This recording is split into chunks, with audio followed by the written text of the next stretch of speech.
Hi guys and gals, Kiana Wally. Today we're gonna talk about the leg curl. This hamstring exercise, believe it or not, is causing a lot of back pain in a lot of people.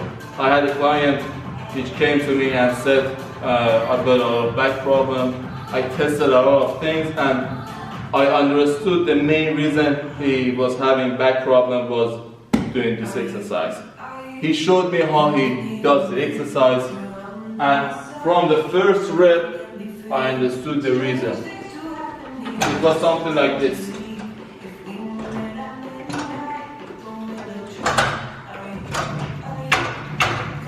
You see, I even chose the lightest way possible because it really is risky. Believe it or not, 90% of the people think that this causes pain in the back because they're using the glute or because their backs are just like extended in this way, so it's the muscle pain. But believe me, it's not the muscle pain, it's your spine. I'm gonna go through the reasons that I have and tell you what you should do to do this exercise safely, and also tell you the secrets that I have for this exercise for overloading this. So, like always, I try to position myself or check my form from either bottom, top, or vice versa. For this exercise, I'm gonna come from down all the way up. So you see, the first thing are the toes. The toes always must be pointed towards the ground. When you internally or externally rotate, the external rotation is this, internal rotation is this. When you do that, you're putting a lot of pressure on your knees and your hip. The reason is, this is a hinge joint. It just moves in one direction. Then you've got it a little bit towards outside and you're putting the weight like this. You're putting a lot of pressure on the meniscus. It just likes to move in one direction. It's not like a shoulder being 3D. It's just moving in one direction. So keep that in mind. Also, when you come higher, the hip joint, although it's mobile and it can move like the shoulder, but still it's got a limited range of motion. I understand it. People do that to target different part of the hamstring, but there are mainly 3 muscles. I'm gonna talk about them in a few seconds. But this is not the safe way. I'm not saying even safer, because this is not safe at all. It's really bad. There is a safe way for you to target them, all the 3 muscles, and I'm gonna tell you how to do it and tell you how even you can perform this exercise trying to hit the glutes as well as the hamstring. The 3 main muscles I talked to you about are the bicep femoris, which is here. It comes all the way from the ischial tuberosity or the sitting bone, which is here. All the hamstring muscles start from here. The origin is here. The bicep femoris comes all the way down and goes to the fibula, which is a small bone in here, and it just, like all the hamstring muscles, just flexes the knee, brings the knee inside. 2 other muscles which are still coming from the ischial tuberosity or the sitting bone, they come here to the tibia. These 2 muscles are called semitendinosus and semimembranosus. So to use them, you should not try to externally or internally rotate the leg. You should change the degree of your leg. So if you are too close, you're probably using more bicep femoris. If you're a little bit wider and still do the same thing without changing the degree of the leg, just changing the degree of your foot or just abducting a little bit to the side, you're gonna use more those 2 muscles which come to the tibia. The other thing, when you come a little bit higher, is the glutes. The hamstring and the glutes tend to work with each other. They like to work with each other. But the thing is, normally I do this exercise with 1 leg at a time, and I got a great reason for that. You see, normally when you do this exercise with both legs, you tend to do this. normally the hip comes up. And the reason is when the weight gets a lot heavy, you use a lot of hip flexors to bring the weight up. You see, the hip flexors come all the way from your spine.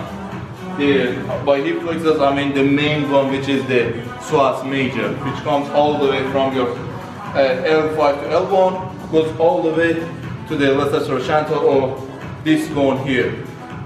And it grabs the leg and brings it up. So, also there is another muscle which is called the Iliacus, which comes from here, down, again, to the same place. They help to bring the leg up. And that's why when you sometimes do the ab workouts, you feel some kind of pain here as well. But when you do the ab workouts, you do not have something stopping your legs. But when you're in this position, when the weight gets really heavy, you want to bring it up and it's just hard. Because you cannot bring it up from here, you tend to bring your hip down. And bringing the hip down is because you're pushing your knee to this pad, and that makes it just, because your hamstrings are tired, you just cannot do this, so you do this. You understand what I'm saying? But because this is flat and it's not moving, you just think that you're doing the work in here, and you cannot, somebody else cannot understand that as well. But the moment the hip comes even 1 centimeter off this, it means that you're just using the hip flexors in here. So one tip, if you want to do it with both legs, is just try to push the hips as well when you're just bringing this up. So when you're using the hip, I mean the glutes, you're not, it's not possible to do this muscle as well, because this is the opposing muscle to the glutes. When you're pushing, you cannot use this muscle as well. So because of that, you're gonna be a lot safer in the back area. But I like to do this exercise, as I said, with one leg at a time. The reason is I like to use my glutes even more and take them through the full range of motion as well. You see, when I'm with one leg, I can bring this up and also bring the knee up as well. You see, when you bring the knee up, when it's like this and you bring it higher, first of all, you're gonna feel a lot more tension in your hamstrings. The second thing is, you're gonna feel a lot more in your glutes as well. So that is the main reason I like to do this exercise with one leg at a time. Now, the other thing is, you can change the degree to target other parts of the muscle. You see, if my main focus is bicep femoris, I'm gonna come here. By the way, bicep femoris has another head which comes from here all the way down. So, but it kind of does the same thing. So they're not that much different from each other. They kind of do the same movement. If I want to target the bicep femoris, I bring the angle really close. So this is a close angle. I'm gonna feel it a lot more in my bicep femoris. I bring it up and bring the knee up as well. It's okay to do this like this as well, but if you want to just feel it more, just try to bring it up and push up. Push up. You're gonna feel it a lot more. Now if I try to target the semitendinitis and semimembranosus, I just bring this a little bit to the side, not too much, because if you just bring it too much, you're gonna take the toes a little bit to the side. Just a little bit, so I have some kind of an angle, and when I bring it up, again, toes pointed to the ground. You're gonna feel it a lot more in this side. We're gonna come a little bit higher now. We talked about the glutes. It should be pushed in. If you're with two legs, if you're training with one leg, I mean unilaterally, just bring the hip, bring the knee up to use the glutes as well.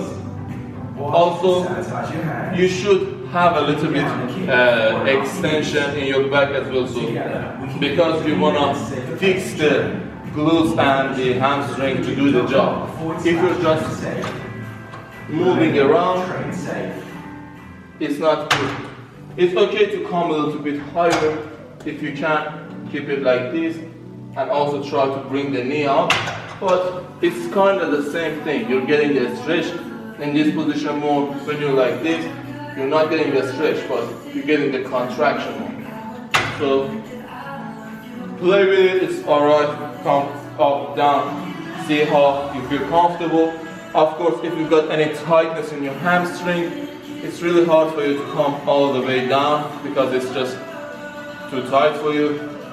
Another thing, if you've got tightness in your hamstring, which you can test it like this, 1 foot forward, 1 foot back, we're gonna test this one. This is a straight, no bend in the knee, heels on the ground, I come down, toes up. If I cannot do this exercise, this stretch, it means that I've got tight hamstring. So if you've got tight hamstring, bring this a little bit higher. So bring the weight is all the way down. You do not feel any tightness. If you feel some kind of tightness in here and you just bringing the weight still down and it just feels a lot of pain, it's not good. You're causing injury to yourself. So make sure when the pad is all the way down, you do not feel any tension in here. The hand positioning, of course, if you are do it with one leg at a time, both hands on one. If you want to do it with both legs, both hands. It's not that much important, but just make sure anything higher than your hip is not moving at the same time.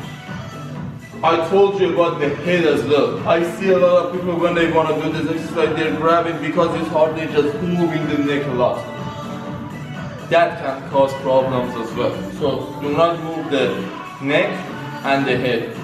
Also try to breathe a lot. Remember, because your abs are on this pad, the breathing is going to be a little bit hard for you. So do not come all the way down as well. So this is not good as well because you cannot breathe properly. Come a little bit higher, either like this or a little bit higher, but make sure you can breathe in properly as well. Leave your comments and thumbs up below.